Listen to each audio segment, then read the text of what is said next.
ยามเจ้าของวันออกพรรษากุบปีของเจ้าล้านนาเสียงระฆังดังขึ้นเหมือนกับเป็นนาฬิกาปลุกให้เจ้าบ้านตื่นขึ้นมาเตรียมดาครัว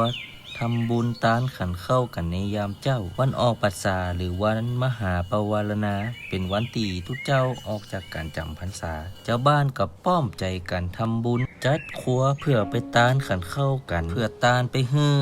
ญาติพี่น้องที่ล่วงลับไปแล้วตึงคนเฒ่าคนแก่ตึงละอ่อนก็ช่วยกันห่อข้าวต้มขนมแต่ละบ้านก็ช่วยกันยะของกินของตันกันยังมีความสุขไม่ว่าจะเป็นห่อนึ่งจิ้นแกงฮังเลหรือว่าเป็นขนมจ๊อกใครที่ไปถึงวัดแล้วก็จะไปร่วมกันตักบาตรใส่ขันดอกข้าวตอกดอกไม้ร่วมกันตานขันเข้าขันตาให้ฮื้อผู้ล่วงลับญาติพี่น้องของเฮาเปิ่นได้กินของที่เฮาได้ตานไปฮื้อเปิ่นพอเฮาตานขันเข้าแล้วคนก็เข้าไปนั่งฟังเทศฟังธรรมที่ตุเจ้าเปิ่นได้เทศได้ตามมือเฮาฟังวันออกพรรษา